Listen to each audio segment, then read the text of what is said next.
there's all different sorts of species. The cats I worked with, I had one jaguar. This is Amira here. And then the puma was Elsa. But there was also Jeffrey's cats, ocelots, went back into tree planting, and he was just the best bush dog, so easygoing. He would sleep outside my tent and watch for bears, chase him off if he needed to. He would run beside the quad. He'd ride in the helicopter. And every day is a new day. Every dog is, a new opportunity to learn something different and learn what works for that dog. I'm Olivia. I'm Laura, and this is Ruffly Speaking, a podcast driven by honest, curious conversations about life with dogs. Each episode, we explore one story or idea that helps us see relationships with dogs a little differently. It's not about perfect training or quick fixes. It's about the real, sometimes messy, always evolving nature of sharing life with dogs.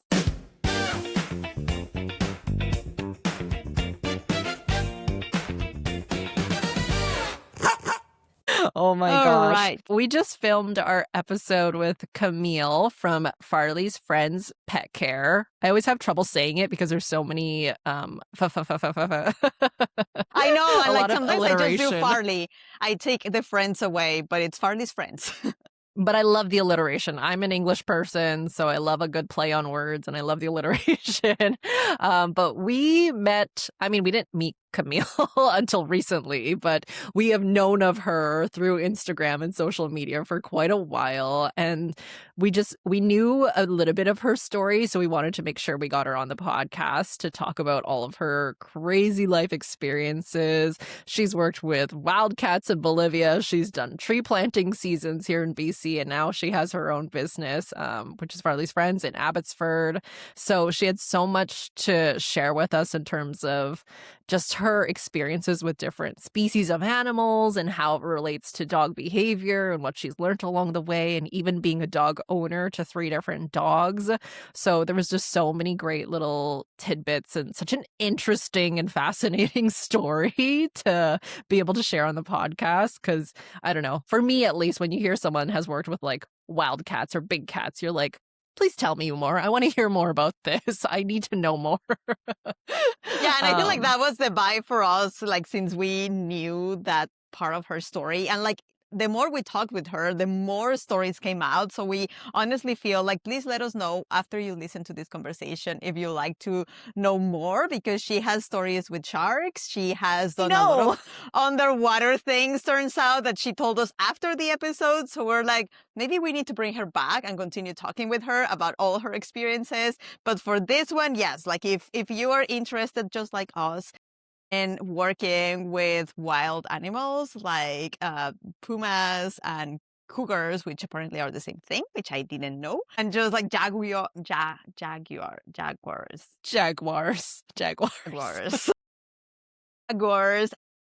and then living in the woods and bringing your dog along into a lot of those experiences. You are gonna love her story. So I hope that you enjoy and let us know what surprised you the most, because we have so many highlights. So many. Enjoy, guys. Okay, good. Perfect. We're live.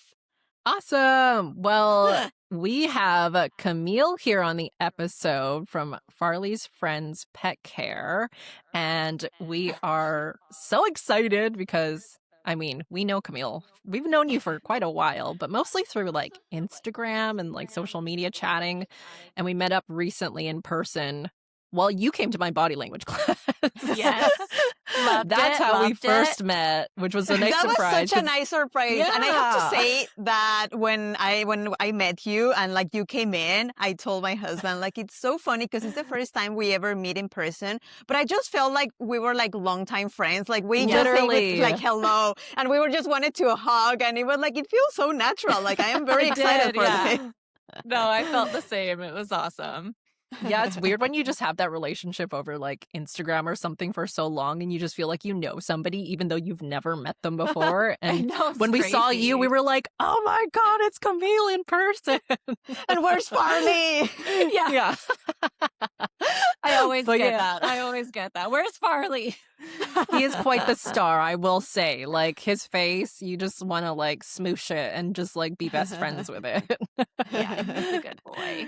Yeah. So, I mean, yeah, we met recently in person and then we went out for brunch a couple weeks ago. So that was really nice. But we just wanted to invite you on the podcast because initially this huge interest in your life really started with that reel you posted back in the summer about like how you got into this dog walking business and where it all started and how many twists and turns you took, and there was just so many interesting things which we'll get into. And me and Laura were just super fascinated. We're like, holy smokes, this woman's lived like so many different lives and I need to We figure want to out hear more. all about it.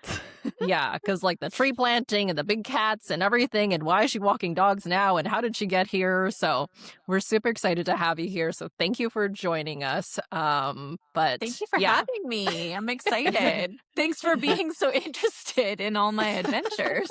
Of course, there's wildcats. Like that's just immediately interesting for us. I mean, yeah, like you have so many interesting like experiences with different animals. I know we talked about this like briefly while we were together for brunch and stuff. And animals have just been in your life at such an like early age, and they've really just shaped kind of how you see even people and how you run your business and how you understand behavior. So we really want to get into all of that stuff. But I know there are and were three very important animals in your life that really helped shaped who you are today and how you are running things now. And that's Kahlua, your first dog. Yeah. The mini Darwin. Yeah, the mini Darwin. Mini Darwin, So yeah. cute. And we know Baxter as well, which we want to get into, and Farley. Can you tell us a little bit about each of those pups and kind of what they taught you about behavior in general that like no course or learning could ever teach you like through a book? Okay, well, uh this is where I get off on a tangent. I'm really gonna try It's to all like good. stick to We're a gonna topic pull you here. in. Don't Yeah. worry. So Kahlua I got in high school. I was in grade 9 or 10, I think. I used my allowance money, saved up all my money, went and got my first dog by myself. Wild. And it's Crazy. She's a doer. Yeah. yeah, so I used up all of my allowance money to go to the mall, picked her out of a litter. She was my first dog. That was, we never had family dogs. We had a couple cats sporadically, but she was my first dog. So that was like, a learning curve in itself. Plus, she was very small. Um, How old were you? It was grade 9 or 10 when I got her. So it's a young teenager still in high school. So that was my first, hands-on experience with having a dog from a puppy, training it, doing the, housebreaking, all that sort of stuff. Um, so she was my crash course, I guess you could say. And what kind of Um, dog was she?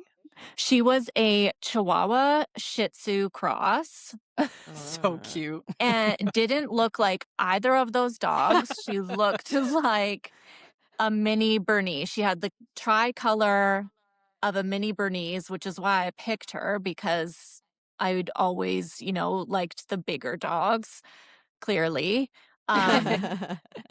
So yeah, she was a tiny mini Bernese. And what she taught me, she was, my first dog. So it was my first real hands-on experience doing the training by myself without like not as a family dog or a family pet. She was mine to train, my responsibility. Um and obviously, having a dog was like the end all be all for me my whole life. So she was my first, that was mine. So I learned, a lot with her through that as a first time dog mom. Teen mom. Yeah, teen mom.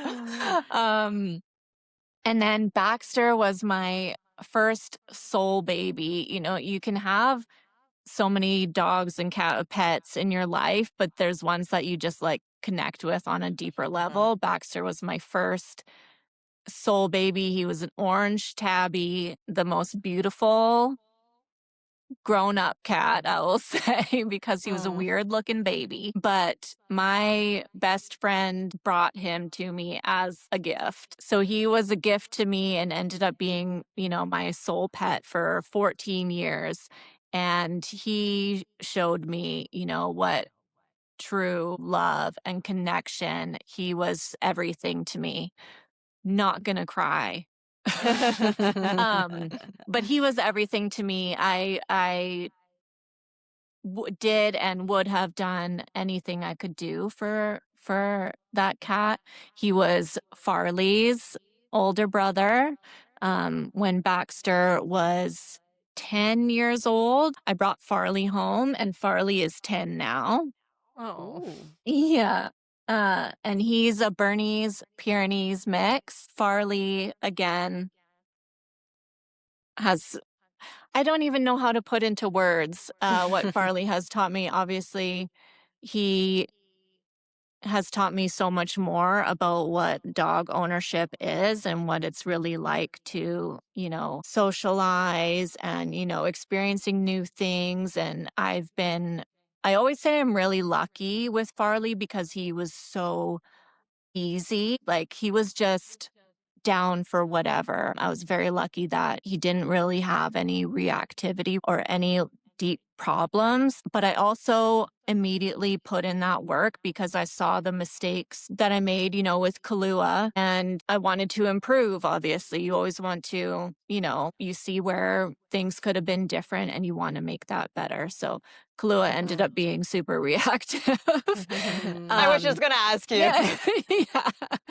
Glue was super she was a good dog, but she did end up, you know, being super reactive to dogs and some people. Um, Mhm. again, with as a smaller dog, it's easier to manage. So I saw those mistakes. And Farley, obviously, I knew he was going to be huge. Mhm. So I really day one when I brought Kahlua home too, I started training, but I really um had a different approach with Farley, wanting to show him, you know, all different sorts of environments and sounds and all that sort of thing. So he really is such an amazing dog. And I know I can take him anywhere and he would be okay. No, that's the interesting thing about having multiple, like different dogs at different stages in your life. Like for me, Darwin is the only dog I've had kind of in my adulthood. So I don't really have that experience of like being an owner of a dog. And I think it's different when you're an owner versus taking care of dogs or training dogs or walking dogs. And the fact that like you took a completely different approach with and I would do the same too for my future dog because I know I'm going to get a second one and like probably after Darwin, but I know I would take a completely different approach. And I think it's interesting to see what you do differently. So, like with Farley, were you just really heavy on like socialization early on because Kahlua ended up being reactive? Well, obviously there's breed difference too, right? Like Mhm. Farley's a guardian dog. Um, you know, Bernese and Pyrenees mix. So he's much lower energy, doesn't have that like terrier chihuahua personality. So he was much calmer as a puppy. But I did right away, I wanted to I took him into the woods as a puppy and, you know, showing him loud sounds so that he wouldn't be fearful of that. Those sorts of things I didn't do with Kahlua. I started training her right away, like, you know, the sit down, you know, the Mhm. regular cues. That was so many years, that was 5 years Mhm. ago that I had her, right? And there's so much changing even now with dog training. There's so much to learn and there's so much more new information coming out, and styles have obviously changed in, you know, decades. So, yeah, with Farley, when he was a baby, I just took him everywhere. And I wanted him to, be a bush dog and be able to go into the forest and, have that confidence that he would be with me and also be a protector and not be scared, if he saw Mhm. a bear or something. And I think like that is such a good point because I feel like that is really the switch that it's happening where before it was a lot of like obedience and sit down and Mhm. cues and this and that.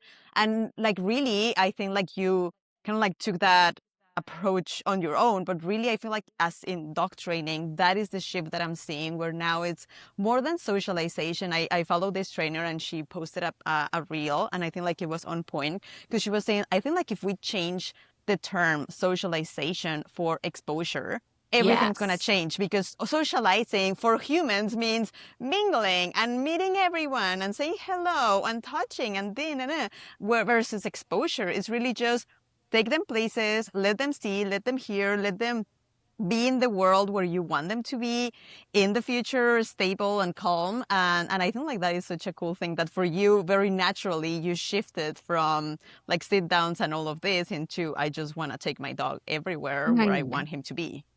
Yeah, and I did those things as well with Farley, but I did definitely put a heavier emphasis on taking him to places and getting him to experience new things like snow and rain and, all the weather, all the textures, all the sights, all the sounds, all the smells. Um, because I really wanted that confident dog that I could take anywhere and not worry about a reaction or having to wrangle a 100 pound plus dog.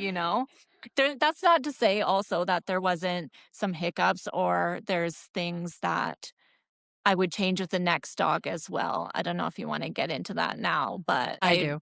yeah, okay. I just find it Um, so interesting because having Darwin now, I'm like, there's so many things that I would do differently, and I can't yeah. wait to do that again and see how I'd approach that. But especially because you've had both dogs since they were both like puppies, right? Like Yeah. right from the beginning. So it's kind of a blank slate, so to speak, even though I know it's not a blank slate because they come with a lot of preloaded Yeah. preloaded behaviors. Yeah.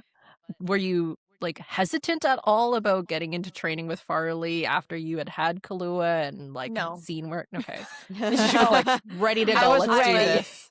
I was so ready. I was like giddy. Yeah. I get so excited about training and if I could take on every dog as a board and train and just like live with them and see the Mhm. changes day to day, that's the kind of stuff that I live that I live for.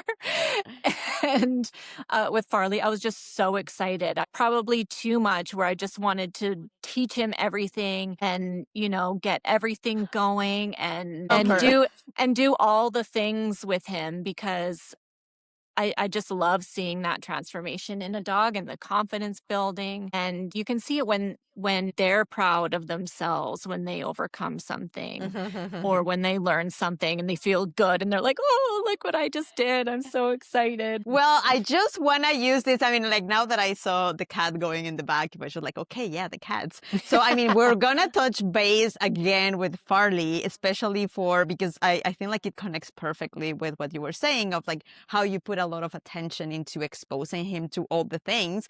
Because I think for your lifestyle, you really needed him to be ready to take on the world and, like be a very confident boy going into helicopters and doing all those things. So we'll come back to that. But like just Wild. following a little timeline. So like you also have one of the experience that, as we mentioned, the wildcat situation. We are just because like when we heard that you walk cats on a leash, and it's not like any cats, it's like we're talking cougars and pumas, if I'm not mistaken. Jaguars, well, cougar, Jaguars. puma, same, but jaguars and pumas.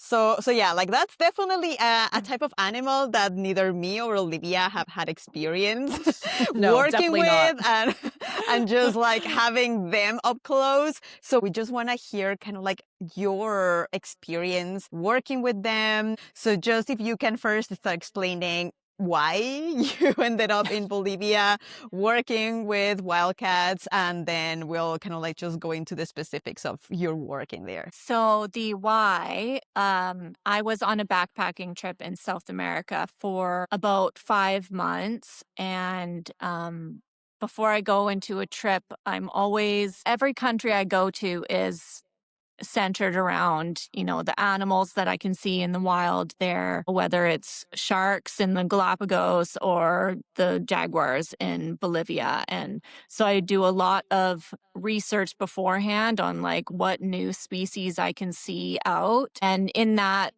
research process for my South America trip, I found this spot in Bolivia, this sanctuary wildlife refuge for wildcats.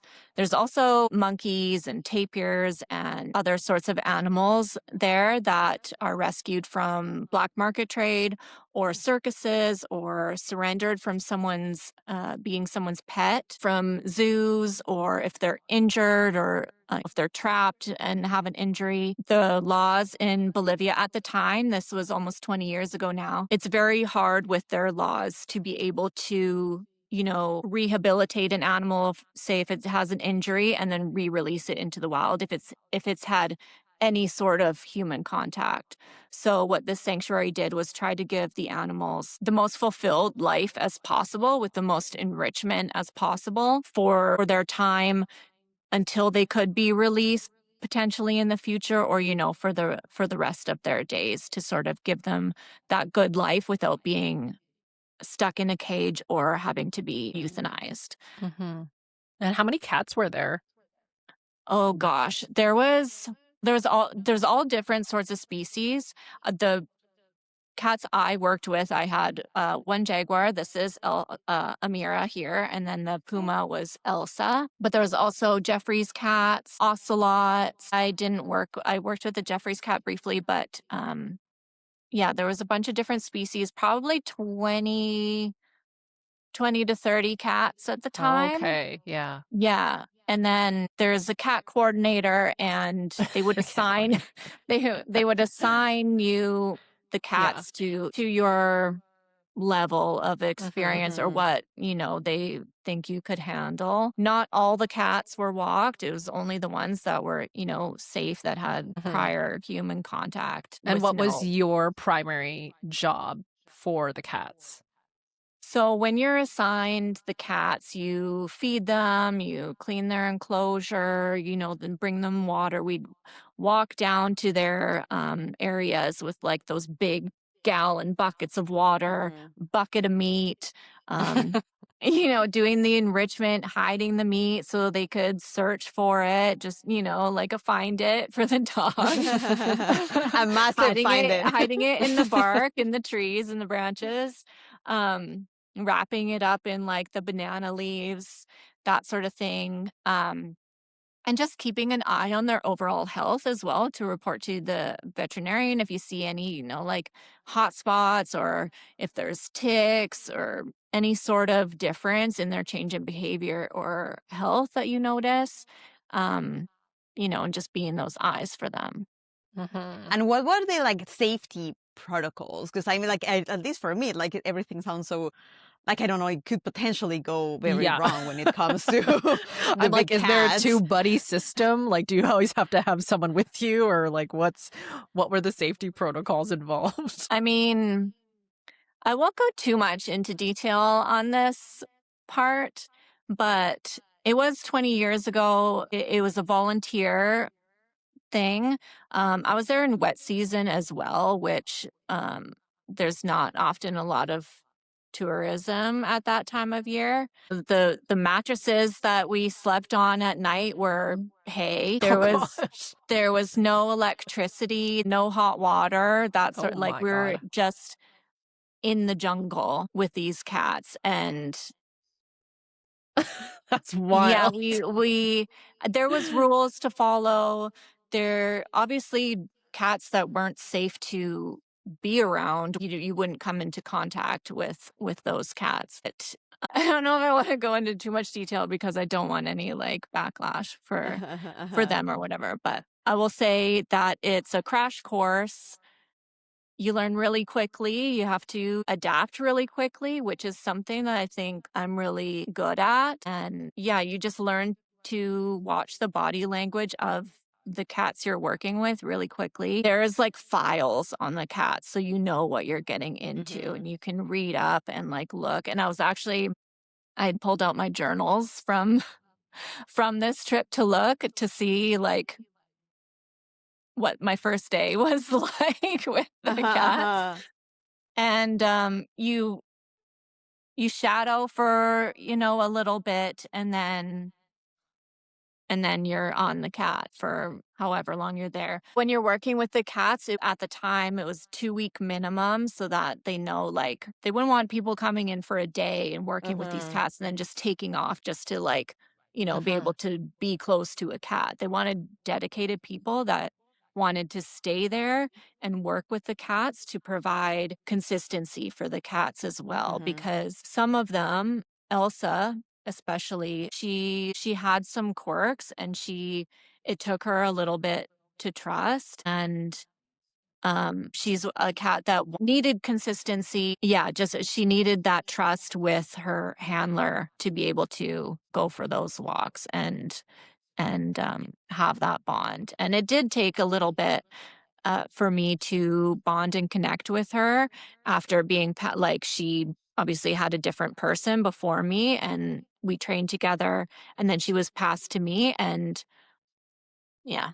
Mhm. I mean, it's so Mhm. funny to me how like you're describing all of this because I mean, I used to volunteer at the animal shelter here in my city, and it's just like everything that you were describing with the cats. It's the same thing for us. Like we Yeah. want to have like long-term volunteers so dogs really learn and like build trust and the consistency. So I just find how that is very, yeah, like just general for all Yeah. animals. Like we all thrive because I feel like that even applies to us humans. We all thrive with consistency, with safety, like really that building that trust. And at the end of the day, we're all like very social animals that depend on that. So I just wanted to, like, I just had to like mention how similar that is to my own experience in a Yeah. shelter. This one has bunnies and yeah, like parrots and dogs, Yeah. but yours had just like very big cats. Just going into again walking a cat. Like I just want to know exactly how that looked like because I know that like for some of the cats, I'm sure that you were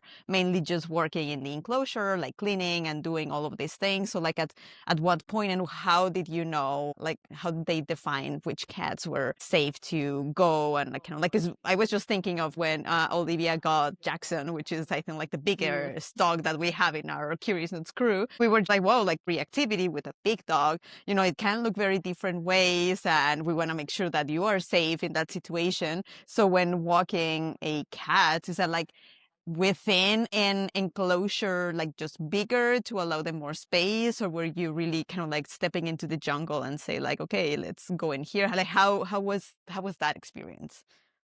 Yeah, pretty much just stepping into the jungle and going for a walk, you know? For the cats that could be walked, there was some where, you couldn't have any contact at all. Like you would just feed them, tidy up what you could from outside the enclosure, or they would go into a smaller one so that you could get in there and clean up a little bit. Um, or some cats would just go onto a runner. Some had access to a river to go for a swim because they're jaguars, Oh. so they like that. Um, that sort of thing. But I was fortunate enough to have two cats that could be walked and yeah, you would clip them on before leaving the enclosure and have them on a leash. And you would go, each cat would have their own trail system. The enclosures were quite far apart. Like I'd be walking, kilometers down the road just to get to the start of Elsa's trail. Uh. And then you'd go clip her on. She'd be meowing, excited that I arrived. She's like, oh, you're here. Let's go for a walk. And clip her on, tidy up if we needed to, take her for a walk, come back, give her food.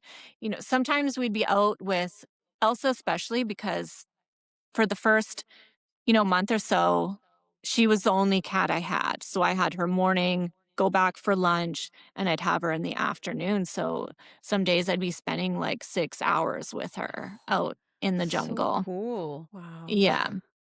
And So like, that's also for people to remember, these are cats that have had human contact before Mhm. and are not just wild cats that they put into an enclosure. No. So Elsa was somebody's pet, and she Right. lived on like a house pet. That she lived on a farm. She got too big, and she was surrendered to this sanctuary. So she was, familiar with people. She Was would she the purr. cougar or the Yes. jaguar? Cougar. Okay. Yeah. She she would lick me, she would purr, she would sit in my lap, she'd nuzzle my face. That did take a while to gain that trust from her after switching from her last walker. But once we built that bond, it was strong and it was good. And she would trust me. I was just reading again, because she didn't like water. She didn't like the rope of the lead. And I had forgotten this, probably because it's so sad, but somebody had tied her up and tried to drown her. And so Oh. that's why she had such a fear when her enclosure, there would be flood. Like, it's South America, so there's going to be huge storms rolling through. And sometimes, it would rain for only a few minutes, but there would be huge puddles. And she would not walk in Oh. the rain, or some of the trails she would have to swim through. And once she trusted me and we had that bond, I actually got her to swim through a trail with me. And that was another time where, you get that bond with an animal and they trust you to be like, I'll just follow you if you Facing their think we fears. facing their fears, we would be stuck in storms together. And at the beginning, if it would rain like a drop, she wouldn't want to leave her enclosure. Mhm. And so, I just tidy up, play with her. She liked to have zoomies, like a dog So or a cat, but she would have zoomies in her enclosure. So if she didn't want to go walking, we'd play in there, feed her, tidy up, that sort of thing. Try again, maybe in a couple hours. But yeah, when she would trust me enough to go swimming and we'd be stuck in full thunderstorms, hiding under leaves, and she would just be sitting beside me under leaves, just like waiting, for the rain to pass. Sometimes it would pass in a couple minutes, sometimes wouldn't be. You were But like Mhm. Tarzan. yeah, that's what I dreamed, right? I dreamed my whole childhood. I grew up watching Dr. Dolittle and Steve Irwin and Jane Goodall and David Attenborough. And that's what I dreamed, right? So I wanted to be fully immersed in all of Mhm. all of these experiences with all these animals all around the world. I wanted to see them all. And I just Mhm. find it like so funny how like I mean I often think about it of how like really what you think about all the time and what you dream like I like this is like a very I wasn't expecting to share this but like I told my mom I've been looking for a book from like when I was like a child like I remember when I was like 3 years old or something one of my core memories was this book and it was all about a cat and a dog living together and sharing a day and I just kind of like always thought of like that book and how much it inspires my relationship with my husband right now because we're like two buddies and we like we love being together and I come from a family where like happy relationships weren't a thing there's not even one to think so like for me having that relationship with someone where I could trust and like be best friends with and just live my life with my best friend like I think like it came from that book and I just recently went to Mexico and I got the book and it's this one. Oh. Oh, what's it And called? Un- it's like Un Día Agitado, which is like a a crazy day, and it's just Oh. kind of like the dog and the cat like sharing life, like that's where they are at. Oh. Then they were like taking a shower, and then it's just like this guy gets stuck because he wanted to eat, and then he fell, and then he was I clean, love and like that so Fernando is much. always taking care of me when I fuck up, so I just find Oh. that. And then at the end they go to the grocery store, and then they're all happy so they don't forget Oh. anything. And I was just like, well, like all of that to say that it's funny how for you grew up watching animals, wanting to be with all the animals, and you literally designed your life in order that like so you could go and do those things. So I just find like how like sometimes people say like, oh yeah, manifestation and all of that, and I sometimes that sounds very like fluff to me, but I think in real life, like once you have an idea and you really like your brain really focused on like how can I make this a reality. And I think like that was, you know, like the idea of us of like starting a business, being a dog trainer, or like going to Bolivia to be with dogs, and then you are living the life of Jane Goodall and like all of these people that you admire. So it's just so funny how like things do happen when you focus and like you work on getting those. So like honestly, it's so cool to see you like making that baby Camille dream come true while Oh you were man. waiting in the rain with your Puma Yeah. cougar. Oh, if she could see me now, it's really it's so funny because when I was little, all I dreamed about is like people would ask me, you know, what do you want to do when you grow up? Like, I just want to play with dogs. Or, you know, it was veterinarian for a while there and I went to school to do the biology and that sort of thing. But veterinary world has such a sad side to it. So I took a turn there because I wanted to improve lives. I didn't want to be the person at the end of Mm. pets' lives. But anyway, yeah, young Camille would be in disbelief at what I do for work now or what I have done, and it's hard to even fathom sometimes. I forget all these experiences that I've had until somebody asks me about them. Like, man, that's so crazy. All these places that I've gone and animals that I've seen in the wild. It's really neat. It feels like I've lived 10 lifetimes, and I'm not trying to like pump myself up or anything, but it's so easy to forget with the busyness and the Mhm. hustle of today's world. It's so easy to forget where you've been in your life and how far you've come and what you've done. It's just time passes by so fast. It's crazy. I honestly think that's like one of the nicest things about this podcast because I felt the exact same way after we had filmed my episode when Laura interviewed me. And like you're just in it day in and day out. So you don't Yeah. even realize like what you're doing half the time and you're just going with the flow and just doing the next thing. But then when you sit down and actually reflect back on like all the things that you've done, you're like, holy smokes, like you really Yeah. have lived so many lives. And like even from an outside perspective, like me and Laura don't even know the full, like your full story. And it even seems so insane and like I can't believe she's done all these things. So I can't even imagine how it must feel for you to like sit down and like think about all these things that you've done and how it's led you to doing what you do now, which if people don't know, Camille owns a business and it's very similar to what Curious Snoots does, working with dogs with big feelings and doing the walks and making sure that everyone gets that one-on-one experience and super enriching and everything. But going back to you working with the big cats, because there's such a commonality, I think, when you were mentioning you have to, when you're building that trust with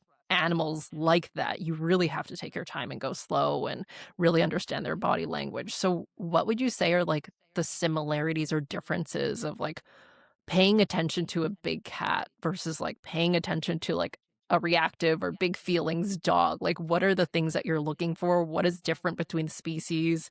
What does that look like to you? Um, I mean, the big cats are similar to house cats in some way. Elsa, especially because she's a purring cat. So, you know, Can you watching their, define the purring and the roaring cat situation? you want me to define? Yeah. Just to share Yeah. with the Okay. audience too. Yeah. So, there's purring cats and then there's roaring cats. Not all cats purr and not all cats roar. So cougars, pumas, whatever you call them in your area. They're a purring cat. So just like a house cat, they'll purr when they're happy, you know, content. And then there's roaring cats like tigers and jaguars. They'll do like chuffing sounds, they're called, or roaring. So there's two different classifications. A cheetah is a purring cat. A lion obviously is a roaring cat.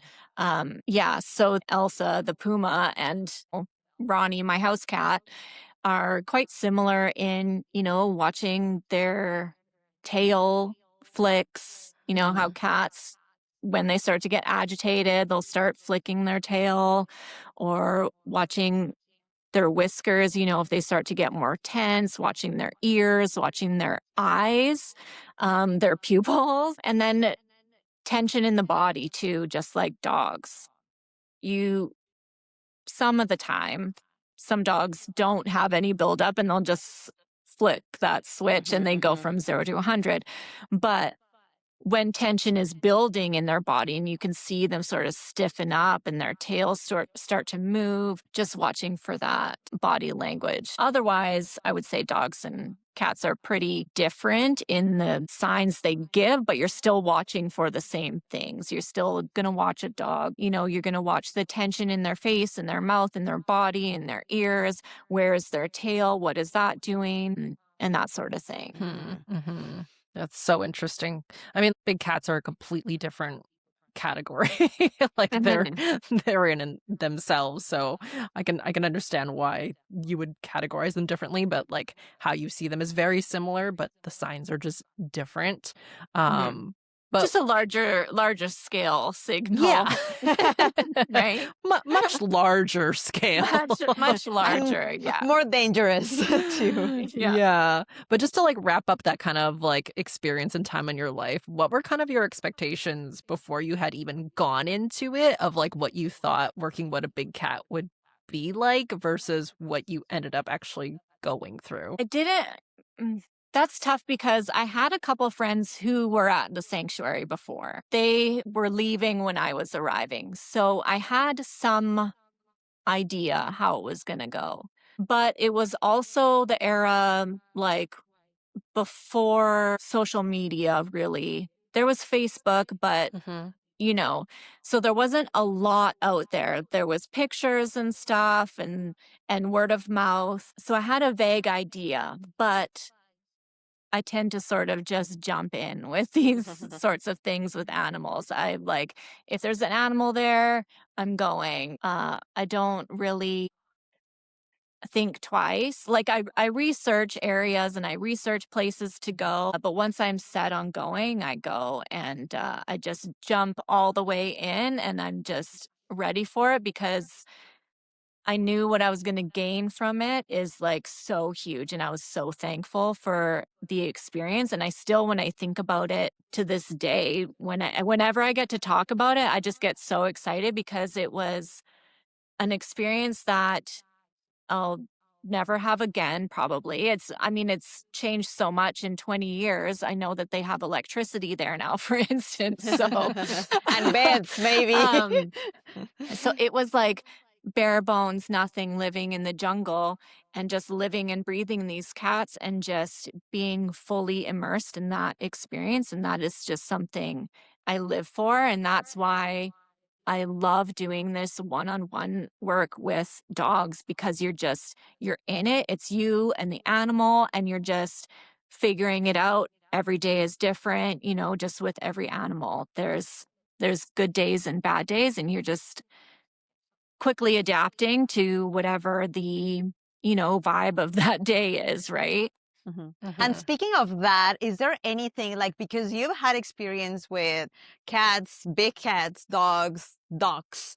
I hope that like this caption thingy understands what I'm saying. But like you have such experience with so many different animals.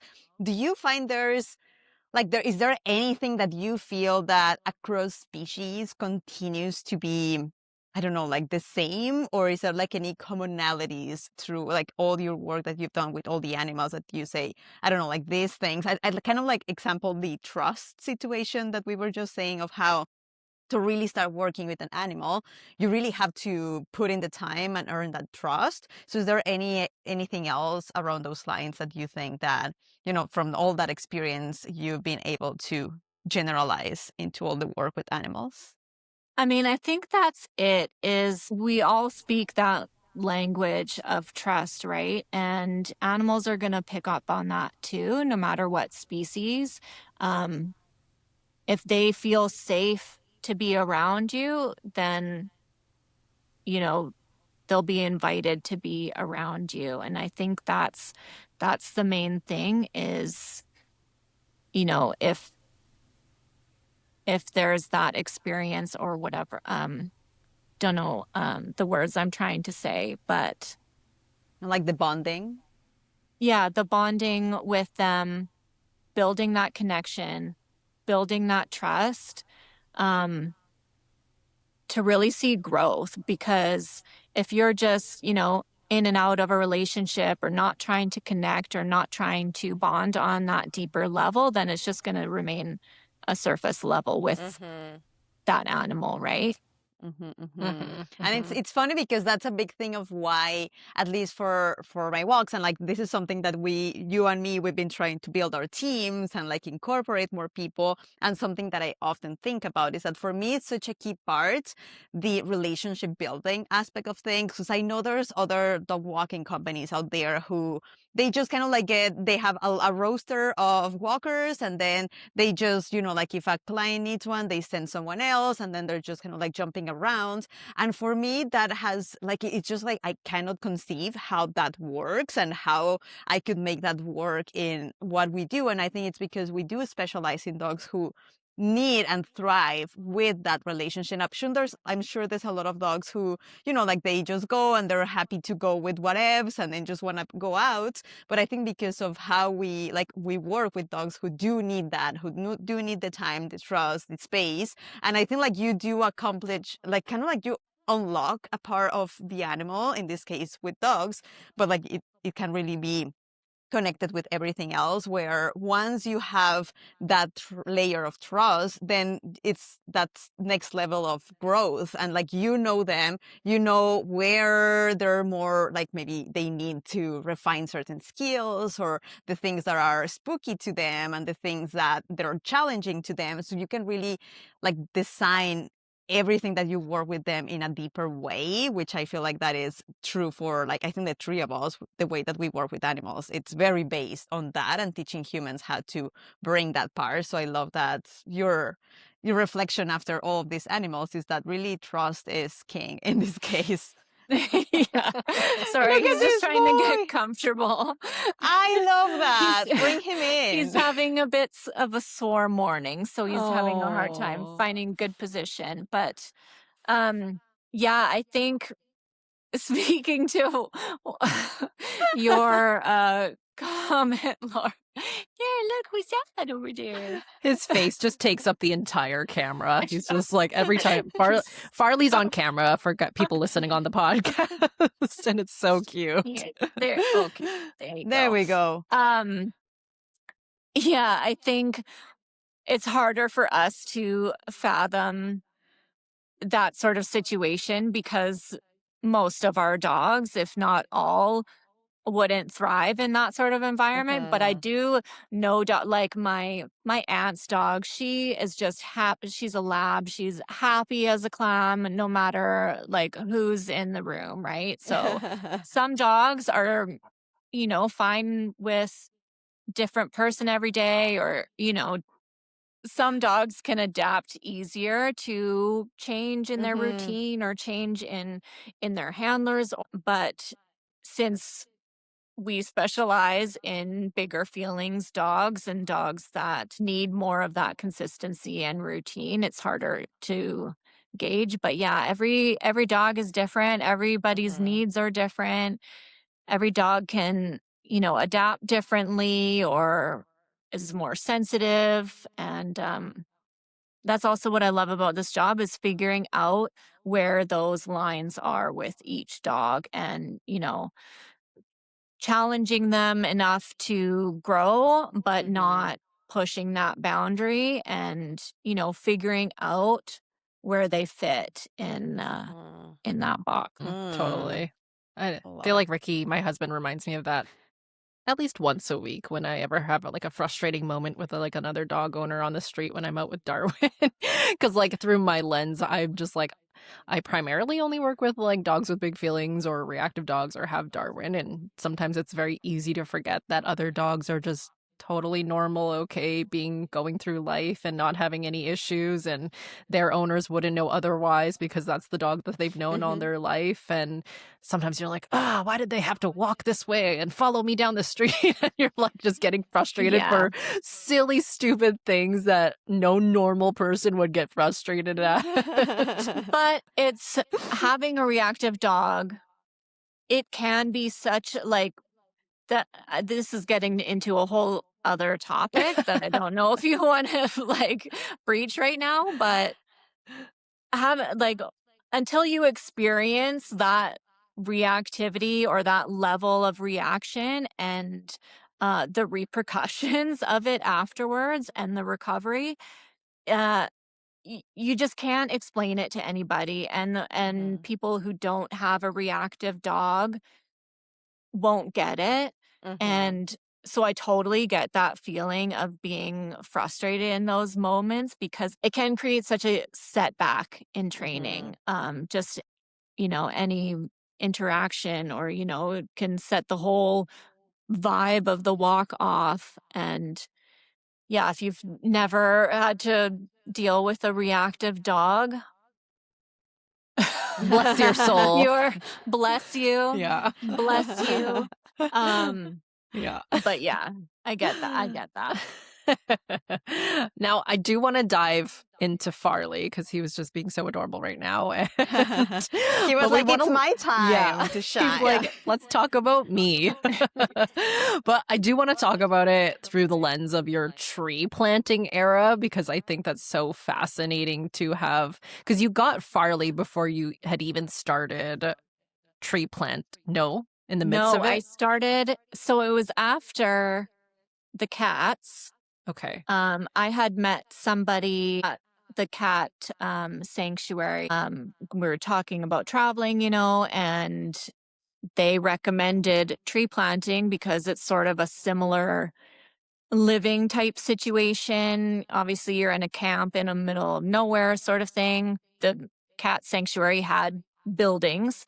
Um, but for tree planting, you're just camping out in the woods, planting trees, making a bunch of money in a short amount of time that did end up funding, my travels for the next 10 odd years to be able to go and have more of those experiences with the cat. So as soon as I like had that grasp where I could do this more in different countries and see different animals and do different things around animals, then yeah, it was sort of a no-brainer to do Mhm. that tree plant for 3 or 4 months of the year and then travel.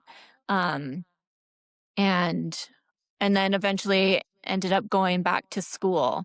And it was during university, in between, tree planting in the summer, university in the winters. And when I had finally moved back into a dog friendly house for the first time in my adult life, Mm-hmm. that's where Farley came along. Mm-hmm. So it And was like, in cause you, between university for like the tree planting and all of that. Everything was Yeah. happening at the same time. Yeah, Okay. so I would tree plant in summer, and then that would fund at that time my university because there was no extra time for traveling. Mhm. Uh, Mhm. Mhm. because that would be, mm-hmm. school year and then tree planting, school year, tree planting. Mm-hmm. And it was in my last year of university and one of my last semesters when I should have been studying and I wasn't. I was looking at puppies online As one does. as one does, because I had just moved into this dog friendly place and they had no size restrictions. So immediately, any chance I got, any free Mhm. time, I was like, just dreaming about, a giant breed puppy. And so just daydreaming, but I immediately saw Farley and right away messaged the person, and then my phone died and I went into the final exam, got an A, came back out, charged my phone, and made an appointment to meet Farley for, soon after that. And Mm-hmm. yeah, it was a few weeks later that he was in my arms. Oh, and how old was he when you first took him to your your first tree planting adventure with him? He was about a year and a half Oh, okay. Okay. when I took him in for the first time. But, it was in Prince George, so he'd been in the woods many times, camping, that sort of thing, building up to a tree planting season with him. I didn't want to take him when he was, a baby. He would have been 6 months for the first tree planting season. I wanted to wait until he was a little bit more mature and a little bit, more confident. I mean, he was always confident, but I did something else for the first season, went back into tree planting, and yeah, he was just the best bush dog. So easygoing. He would sleep outside my tent and watch for bears, chase him off if he needed to. He would like run beside the quad. He'd ride in the helicopters. Okay, Like, we have so many. Wait, we have so many questions. You're throwing them off, and I'm like, oh sorry, my god, sorry. oh my god. Yeah. Okay, wait, okay, because Farley is a Pyrenees crossed with a Bernese, so he's like guardian times two. Yeah. He's like full guardian. And you Yeah. mentioned like you've gone in the forest before you had actually gone on your first season with tree planting with him, and obviously those behaviors of protecting and guarding are very instinctual. So like how much of it was him just naturally adapting to the environment and how much of it was you actually kind of guiding him and training him into doing this as a job, essentially? That's a good question, and maybe don't have an answer. Yeah. Um, Fair. Farley, you know, he just naturally, I didn't have to train him to stay by my side or to protect me. That was just what he did. Um, I, would do neutrality training with him. He was used to being in a car, still to this day, loves being in the car. That's his favorite spot. Um, Loves going into the woods. And he was very, very comfortable out there. So And he's just he a would just, natural. he was a natural. And yeah, I mean, I would like to take the credit for it, but he's just, but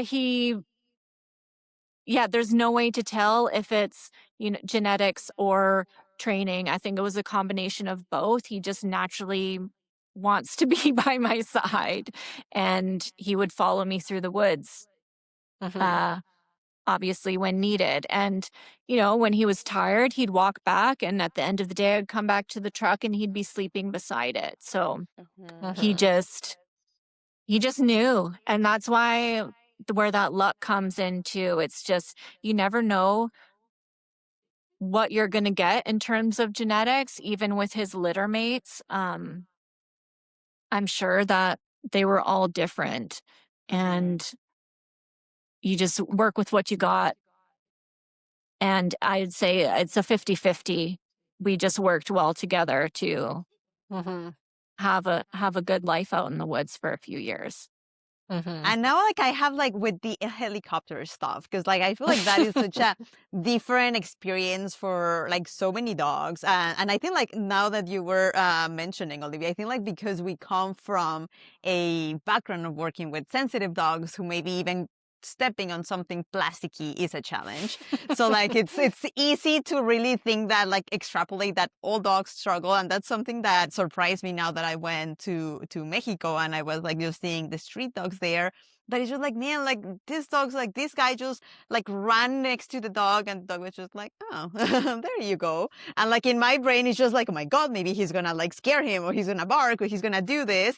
So I just think it's very interesting to really remember that the dogs that we get to work with and that they're like more challenging, it's not that all dogs are like that. And some dogs are just very cool and very chill into that. So how was it? Did you do any, I don't know, like desensitization into it, or it was just more like, let's do it? And he was pretty good. So like, let's just keep it rolling. Well, when he was younger, before tree planting, I did desensitization with him with, the loud noises and that sort of thing. So the helicopter, like the sound of a helicopter didn't bother him Mhm. because I would take him near a gun range because that's common in Prince George, and he would like hear that loud sounds or like fireworks, didn't bother him. I'd sit outside anytime there was fireworks. He didn't care. He was more interested in the snow. Um, so, um, I did desensitization with him. He still doesn't like the vacuum, but you win some, you lose some. That's okay. We can work around that. But Uh-huh. yeah, when I first brought him, obviously it I would keep him on a leash, keep him on a long line, slowly introduce him to things, take him on slower days at first. Um, but he just loved it. He flourished out there. He was a natural. And I didn't take him in a helicopter right away because we're like, when you're tree planting, you're flying almost every day, right? So Mhm. he's hearing that sound all the time, in and out, getting used to the helicopter landing, in and out all the time. The tree box is moving, the sling's moving, the quads coming in and out. So he's fully immersed with all the sounds of it already. Like he didn't go in the helicopter, you know, the first time it was like the end of his first season, maybe Mm. not even. Um, Maybe it was the second season, but he'd been around it for so long and been comfortable. I think I showed you a picture where he's just sleeping at the helicopter staging. So he was like totally calm around them. That Mhm. going into it was not an issue. He didn't even notice that he was off the ground. Right? You're like, So like oh. I was like, "Look, you're flying." And he's just like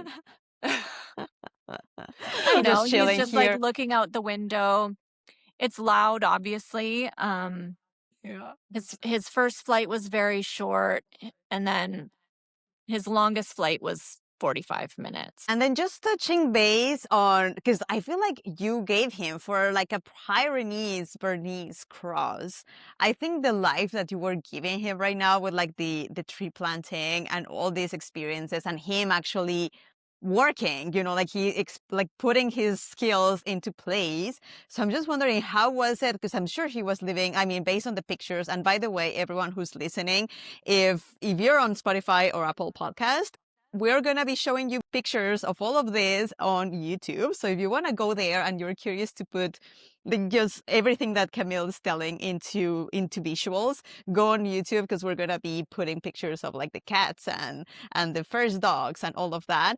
But for like, how was the transition of living that life, the tree planting, and then coming back into regular pet life? Although I think like for you, you never have just a regular pet life. So, but how was that? And even like when you stopped that and then moving into starting your own business, because I know based on what I saw with Farley before his surgery and everything, he was a very active participant at Farley's friends pet care. So like, how has that been, the transition from tree planting to being a pet to going back to work in this new fashion?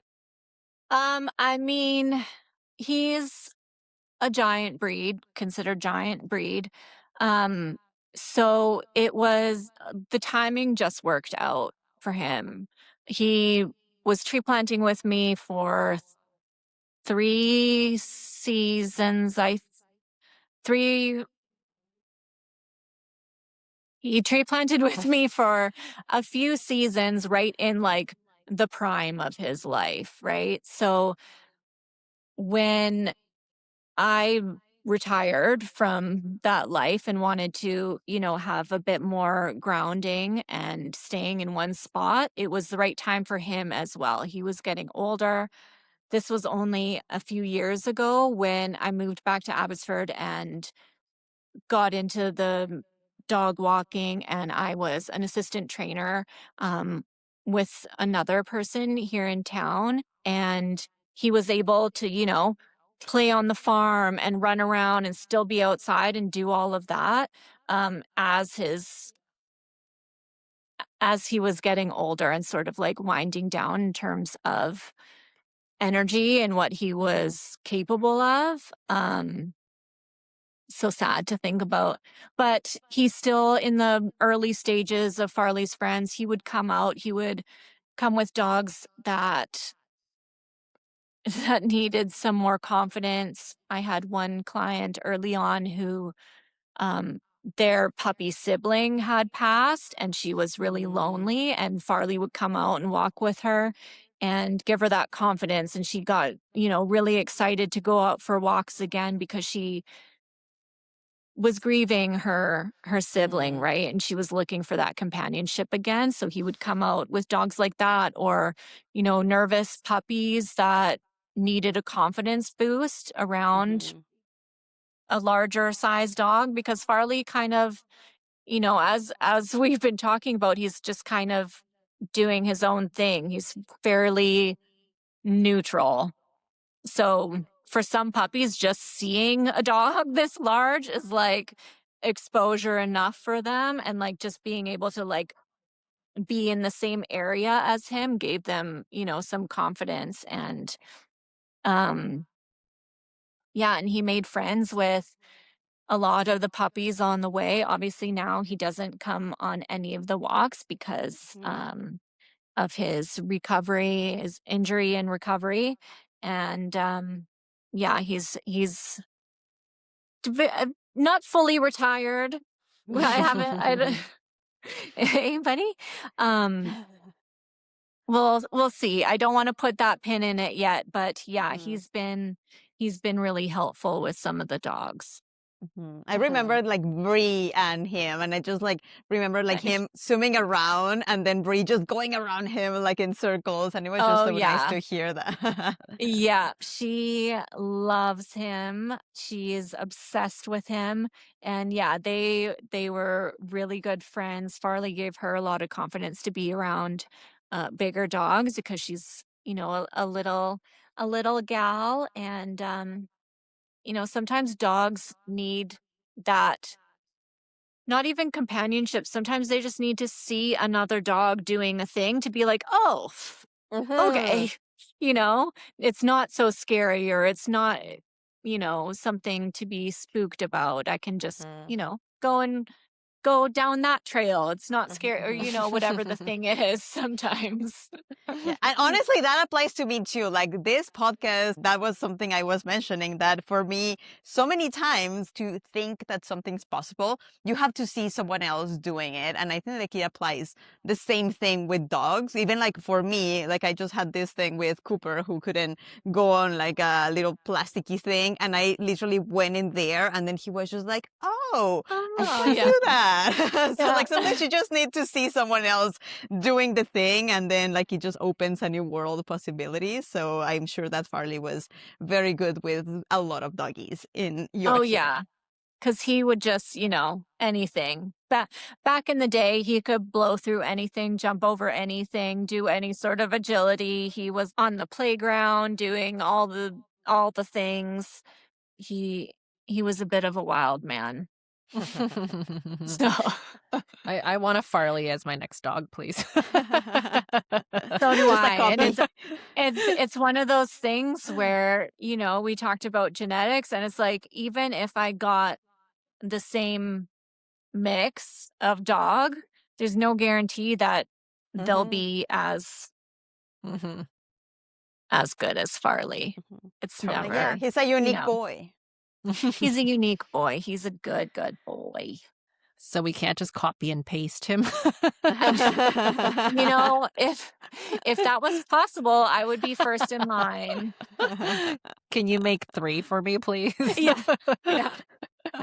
If we ever like figure out clonation, like I want 3 Yeah. Olivias and maybe 1 Farley. Yeah. Yes. I will also take an Olivia. I will take 3 Farleys. I love Honestly. Anybody listening to this, if you have any ideas about cloning, let us know. We're open to hearing them because we have lots of ideas. But I want the cloning to be very, very accurate. So I don't want like a faulty Olivia going on the deep ends. You just got Olivia with like no hands. just Or just 2 very nubs. crazy. Like that's something I don't want. But Oh my anyways, like gosh. now that we are kind of like getting till the end of this episode, like how I feel like the last question we wanted to ask you is like now, like with all the experience and everything that you've done, how do you think that shapes? Because I feel like every business, just like Farley and dogs and humans, every business is very different. So how do you see bringing everything that you've been learning through your way now at Farley's Pet Care? And I know that you're also in the journey to get your dog trainer certification. So like, how is that? Like, what is in the plans for you, and how you're taking all of your experience into this new phase of your life? Yeah, loaded question. Um,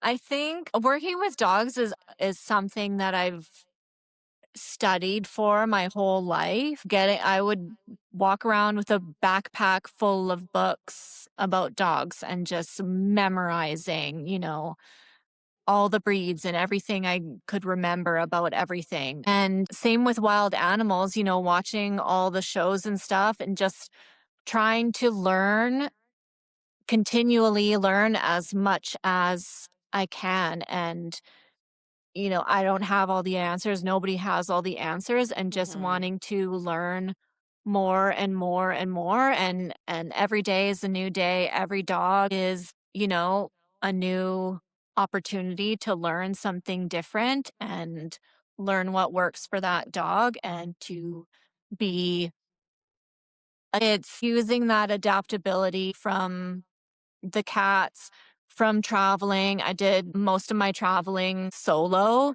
and just figuring things out. And, okay, this isn't working, change it to this, thinking on the fly. The traveling and those experiences that I've done, and everything that I've learned from those interactions and those cultures around the world, and those, experiences, and bringing all sorts of things in from that into, what I can do with this dog on this day. I just love that we're hearing Farley just panting the whole time, just like. I know. He's half on his front paws are off the couch and his butt is here because my cat is in his spot. So he's upset that he can't get his regular spot because she took it. So, And he's trying to tell you, like, Oh. Mom, there's some and he's injustice like, happening. to help me here. I can't be on your lap. It's a constant battle between them for this spot.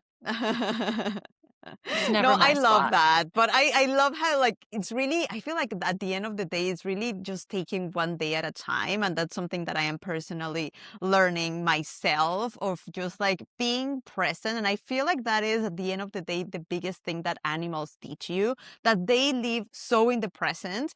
And we are in this society which forces us to like getting anxious for like what we don't want to do, or like all these things from the past and the future. And I think like just being with dogs, like it really grounds you into like, we're here, we are right now, and you have to do what today is set up to do, and then everything else will kind of like having that trust in life that, you know, like as long as you're here and you're in the moment and you're paying attention, things are gonna continue to evolve. And I used to be someone who wanted to plan like ahead and exactly how things were going to be. But I ended up making myself very miserable because I wasn't in the present and I wasn't enjoying the things that were happening, because in my head, I have these expectations and they weren't met. So I feel like that's something that I am taking. And based on what I was hearing from you, is like, I feel like you are in the same thing. It's just like being present, being in the moment, and then just do what you got to do right now.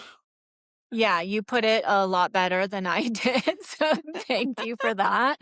And that is something that I still have to remind myself all the time. And especially as you both know, being a small business owner, there's so many things to think about all at the same time. But when you have, a dog with big feelings, you have to really be focused on them and being in that moment and helping them through the challenges, or helping to build their confidence, or whatever the situation is in that moment. And it's Mhm.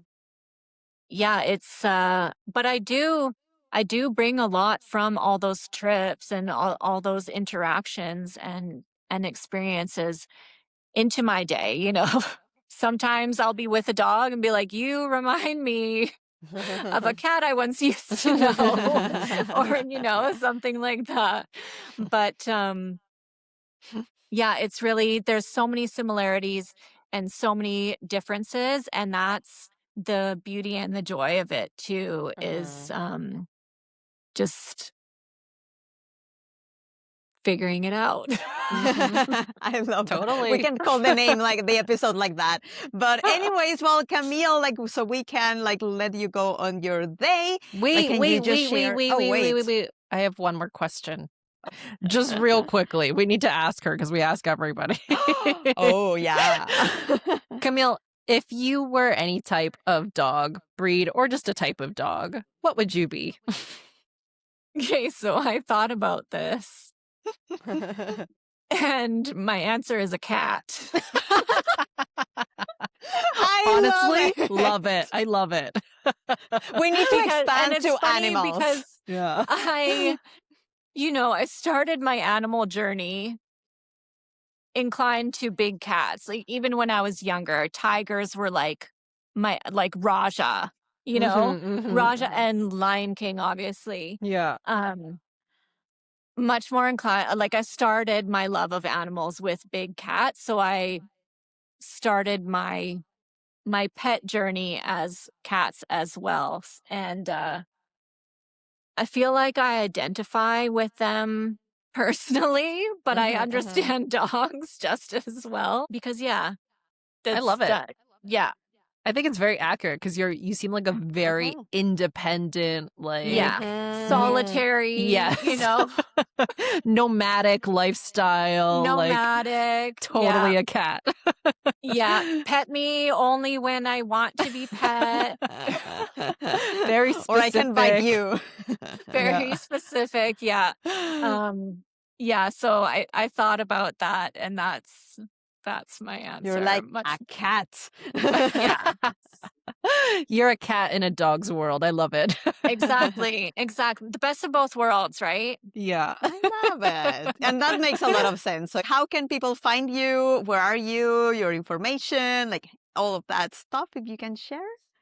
You can find me on Instagram at Farley's Friends Pet Care. You can also find me, my website is farleysfriendspetcare.ca, or you can email me any questions or inquiries at farleysfriendspetcare@gmail.com. There we go. Awesome. Well, thank you so much, Camille, for sitting down with us and letting us pick your brain about all your crazy life experiences and giving us the details on everything because it's super fascinating. And you guys need to go follow Camille because she does some amazing work in Abbotsford with some big feelings dogs. And if you need her help, please call her because she's wonderful. Mhm. Thank you so much. Thank you for having me. This was so fun. And thank you for letting me walk down memory lane again. It was good. Oh, Our our pleasure. pleasure. Yeah. We're going to show all the pictures because we love seeing them too. Yeah. Awesome. Well, we'll see you guys Thank next you. on our next episode. And thanks for listening or watching. Bye. Bye.